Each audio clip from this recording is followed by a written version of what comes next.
আগামী নির্বাচনে ইসলামী দলগুলোর ঐক্যজোট কি হচ্ছে? ভোটে সব দল মিলে একটাই বাক্স দিবে?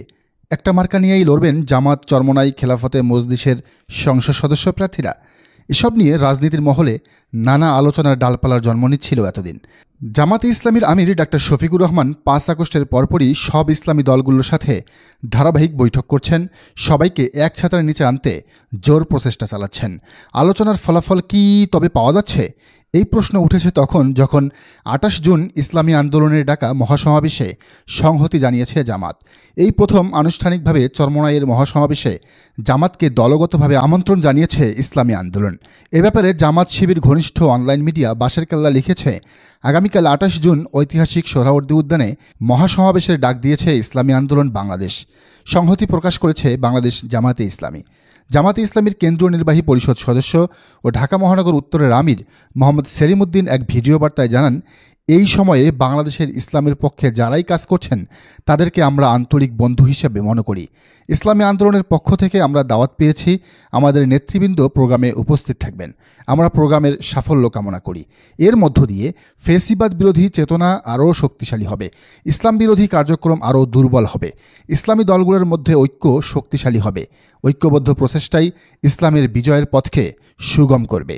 এর আগে দেশের বিভিন্ন জেলায় হওয়া সমাবেশগুলোতে জামাতকে দাওয়াত দিয়েছে, যেখানে সংহতি প্রকাশ করে উপস্থিত ছিলেন জামাতের স্থানীয় নেতারা। সবশেষ উত্তরের কুড়িগ্রাম জেলায় হওয়া সমাবেশেও উপস্থিত ছিলেন সেখানকার জেলা জামাতের আমির আব্দুল মতিন ফারুকি ও সেক্রেটারি মোহাম্মদ নিজামুদ্দিন।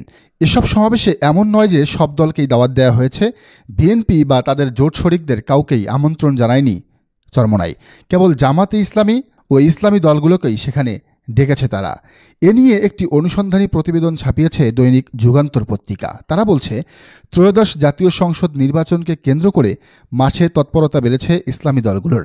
নির্বাচনী সমঝোতা বা জোট গঠন নিয়ে তারা নানা হিসাব নিকাশ করছে। তবে এ নিয়ে বিভক্ত হয়ে পড়েছে দলগুলো।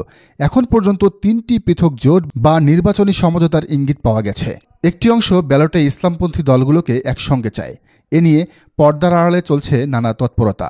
রোববার বা সোমবার 5টি ইসলামী দলের বৈঠক হওয়ার কথা রয়েছে। পৃথকভাবে জোট করার বিষয়ে কথা চলছে ইসলামপন্থী অন্য 4টি দলের। আবার ইসলামী দলগুলোকে এক ছাতার নিচে চায় জামাতে ইসলামী। জামাত নেতারা বিভিন্ন দলের সঙ্গে নিয়ে আলাপ আলোচনা করছেন, তবে সব কিছুই এখনও আলাপ আলোচনার পর্যায়ে রয়েছে।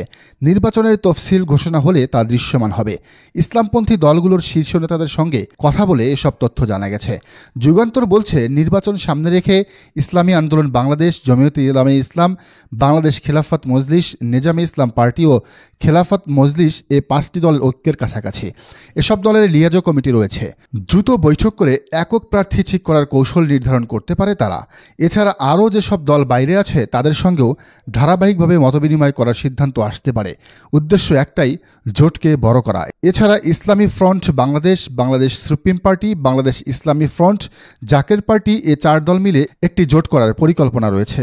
যদিও এই দলগুলো অনেক ছোট, তাদের ভোটের পরিমাণ অনেক কম। এদিকে ইসলামপন্থী রাজনৈতিক দলগুলোর সঙ্গে নির্বাচনী ঐক্য গড়ে পরবর্তী জাতীয় সংসদ নির্বাচনে লড়ার চিন্তা করছে বাংলাদেশ জামাতে ইসলামী। এটাই হলো মূল ঘটনা। এই জোটের পূর্বাভাস হলো চরমোনাই জামাত ঐক্য। কারণ বড় ইসলামী দলগুলোর মধ্যে জামাত চরমোনাইয়ের নেতাকর্মী সবচেয়ে বেশি। তো সেক্ষেত্রে একটি আসনে একজন করে প্রার্থী দেওয়ার বিষয়ে সমঝোতার জোর চেষ্টা চলছে। এ নিয়ে জামাত, ইসলামী আন্দোলন সহ 5 দল এবং এর সঙ্গে আরও কয়েকটি দলের সঙ্গে আলোচনা করছে।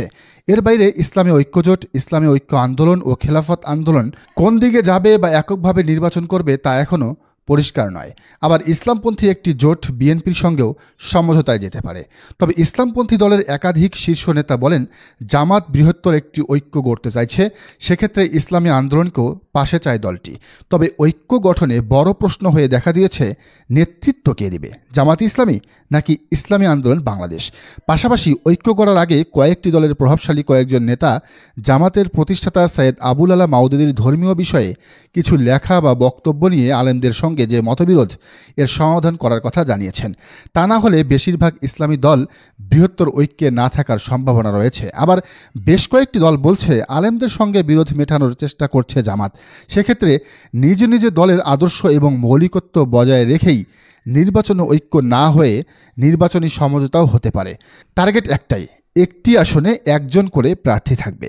জানতে চাইলে জামাতে ইসলামীর সহকারী সেক্রেটারি জেনারেল এবং কেন্দ্রীয় মিডিয়া ও প্রচার বিভাগের প্রধান অ্যাডভোকেট এহসানুল মাহবুব জোবায়ের বলেন, ইসলামী দলগুলোর সঙ্গে জোট গঠনের বিষয়টি এখনও প্রাথমিক পর্যায়ে আছে।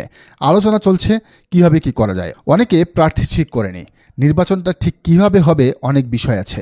ঐকমত্য কমিশনের জুলাই সনদ চূড়ান্ত হলেই তখন এর অগ্রগতি বোঝা যাবে। সময় গেলে তা আরও স্পষ্ট হবে। ইসলামী আন্দোলনের সিনিয়র যুগ্ম মহাসচিব ও দলের মুখপাত্র গাজী আতাউর রহমান বলেন, আমরা যে পথে অগ্রসর হচ্ছি তা হলো আগামী নির্বাচনে ইসলামপন্থী ভোট যাতে বিভক্ত না হয়। জোট নিয়ে আলাপ আলোচনা চলছে। সমঝোতা সমন্বয়টাও কীভাবে হবে তা হয়তো আরও পরে প্রকাশ পাবে, অর্থাৎ দৃশ্যমান হবে যৌক্তিক সময়ে। বাংলাদেশ খেলাফত মজলিসের মহাসচিব মাওলানা জামাল উদ্দিন আহমেদ বলেন, সব ইসলামী দল এবং ইসলামী মত ও পথ যারা ইসলামের নামে কাজ করে সবাইকে আমরা ঐক্যবদ্ধ করার চেষ্টা করছি। তিনি আরও বলেন, জামাতের সঙ্গেও আমাদের কথা চলে। এখানে আমরা আকিদার বিষয়টি সামনে আনছি না, এটা যার যার জায়গায়। আমরা শুধু নির্বাচনী একটি অ্যালায়েন্স বা জোট করব। জামাতে ইসলামী গত বছরের 15 আগস্ট থেকে বিভিন্ন রাজনৈতিক দল ও সংগঠনের সঙ্গে বৈঠক শুরু করেছে। এর মধ্যে চরমোনাই পীরের ইসলামী আন্দোলন, 12 দলীয় জোট, Zaker party, labour party, Khelafat Majlis ও ফরায়েজি আন্দোলন উল্লেখযোগ্য। এসব মতবিনিময়ে অংশ নেওয়া একাধিক দলের নেতা জানিয়েছেন, ইসলামপন্থীদের মধ্যে একটি ঐক্য চায় জামাত, বিশেষ করে নির্বাচনী ঐক্য।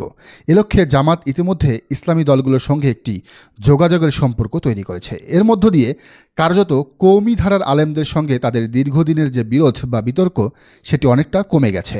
এখন নির্বাচনী ঐক্য হলে ভালো, না হলেও জামাত তাতে খুব একটা সমস্যা দেখছে না। তবে জামাত নেতারা মনে করছেন, ইসলামী দলগুলোর মধ্যে নির্বাচনী ঐক্য হবে কিনা সেটি নির্ভর করছে চরমোনাই পীরের ইসলামী আন্দোলনের উপর। জামাতের পর ইসলামপন্থীদের সমর্থনের দিক থেকে এ দলটিকেই গুরুত্বপূর্ণ ধরা হয়। ঘটনা হলো, এই প্রতিবেদন প্রকাশের মাত্র 3 দিনের মাথায় চরমোনাইয়ের মহাসমাবেশে যোগ দিচ্ছে জামাত।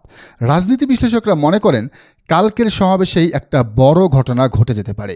এই সমাবেশ থেকেই ইসলামী দলগুলোর জোটের ঘোষণা আসতেও পারে। তবে বিএনপি বসে নেই, তারা চেষ্টা চালাচ্ছে কীভাবে এই জোট ঠেকানো যায়। কারণ ইসলামী দলগুলো এক হলে আগামী ইলেকশনে বিএনপির ক্ষমতায় যাওয়া কঠিন থেকে কঠিনতর হয়ে পড়বে। দর্শক, আপনার কি মনে হয়, ইসলামী দলগুলোর মধ্যে কি জোট হওয়া উচিত নাকি উচিত নয়? জানান কমেন্টের ঘরে। আর এই চ্যানেলে নতুন হলেও রাজনীতির নিত্য নতুন তথ্য বিশ্লেষণ পেতে অবশ্যই চ্যানেলটি সাবস্ক্রাইব করে বেল আইকনটি বাজিয়ে রাখুন।